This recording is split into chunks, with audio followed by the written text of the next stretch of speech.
두 번째 주제는요.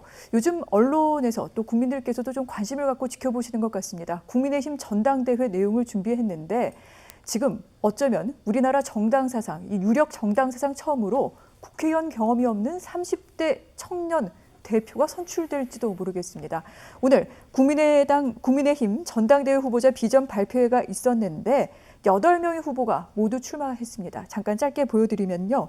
주호영 의원, 야권 통합, 후보 단일화, 대통합위원 발족시켜서 성공해내겠다. 나경원 전 의원, 민심 용광로의 모든 대선 주자 녹여내겠다.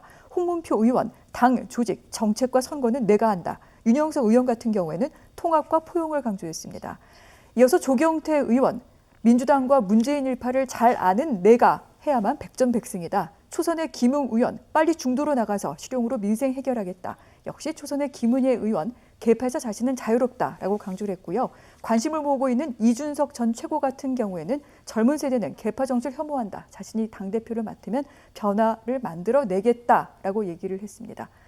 변호사님, 어떤 분을 가장 눈여겨보고 계시는지요? 사실 개인적인 친분들이 다 있어서 누가 그렇다라고 특정하기는 참 쉽진 않은데요. 그래도요? 다만 그럼에도 불구하고 그 여론조사라든가 전체적으로 봤을 때에 어떻게 보면은 중진 쪽에서는 나경원 전 원내대표가 다른 누구를 의식하기보다는 자기 목소리를 뚜렷하게 냈고 또 차분한 톤으로 국민들에게 호소했다는 점에서 그 나름대로 의미가 있었던 것 같고요. 또 최근에 이른바 찻잔 속의 태풍일까 아니면 정말 태풍일까라고 할 수 있는 이른바 영선중진 이 이준석 전 최고위원의 그 얘기도 이분 같은 경우에 역시 이제 어떻게 보면은 중도 혁신 또 젊은 측으로 나아가려고 하는 보수 혁신이란 목소리를 냈다는 점에서 제 눈에 쏙 들어왔는데요.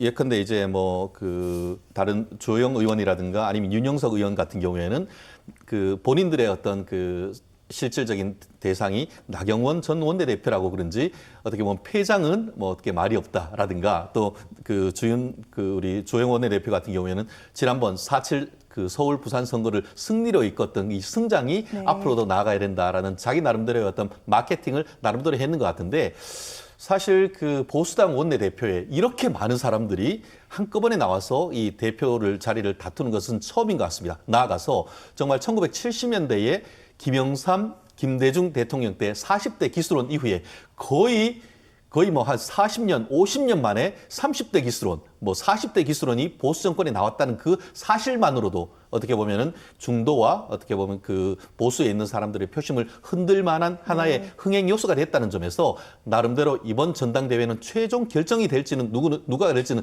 저도 예측하기 어렵습니다. 그렇지만 많은 국민들에게 보수가 개혁을 하고 혁신하려고 몸부림치고 있구나 하는 그런 메시지를 던졌다는 점에서는 나름대로 의미가 있다고 봅니다.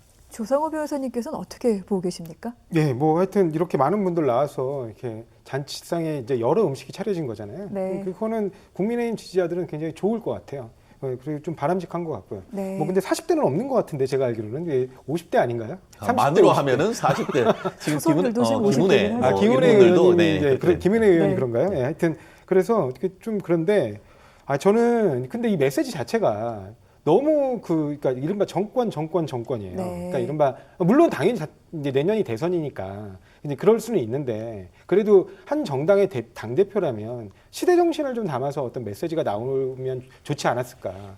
특히 이제 뭐 이준석 대표가 너무 이제 주목받고 있는데 저도 굉장히 이 부분에 대해서는 응원을 합니다. 이렇게 젊은 후보가 어떻게 새로운 변화의 바람을 이끌 수도 있다. 이런 측면에서는 굉장히 바람직한 현상으로 보는데 좀 아쉬운 건 좀 이게 뭐라 그럴까요? 그러니까 겉으로는 굉장히 이쁜 포장지인데 속 내용은 뭐 옛날 그 기득권 정치인의 내용과 뭐가 다른가? 왜냐면 뭐 예를 들면 뭐 저기 개파 정치를 청산하고 그다음에 이제 그 공정과 평등을 강조하지만 그 공정과 평등의 내용이 이른바 양적 평등, 기계적 평등을 주장해요. 예를 들면 뭐 여성 가산점, 뭐 청년 가산점 다 없애겠다.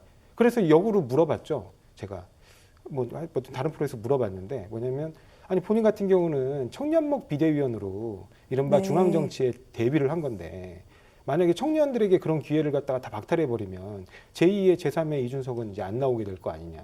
뭐 그렇게 되면 그렇게 이른바 본인은 이제 주목받고 난 후에 실력주의를 표방하지만 실력이 있음에도 불구하고 실력을 드러낼 기회조차 잡기 어려운 그런 또 다른 그 제2의 이준석, 제3의 이준석 같은 경우는 본인의 만약에 그렇게 기계적인 평등을 주장하다 보면 오히려 도태될 수 있는데 그런 부분에 대해서 그러면 이른바 먹튀 후보가 되는 거 아니냐 이렇게 물어봤더니 네.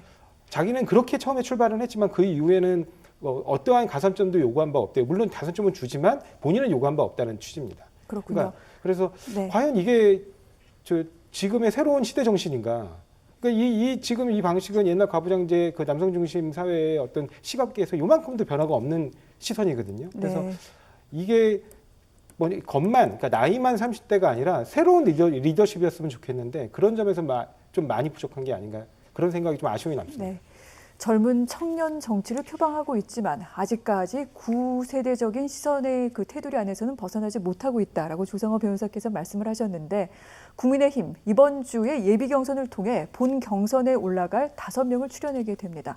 이 본선에서 또한 어떠한 돌풍과 바람이 일어나게 될지 많은 분들이 관심 갖고 지켜보고 계신데 그 이야기는 다음 주에 계속해서 이어가도록 하겠습니다. 두 분과는 여기서 말씀 마무리하겠습니다. 고맙습니다.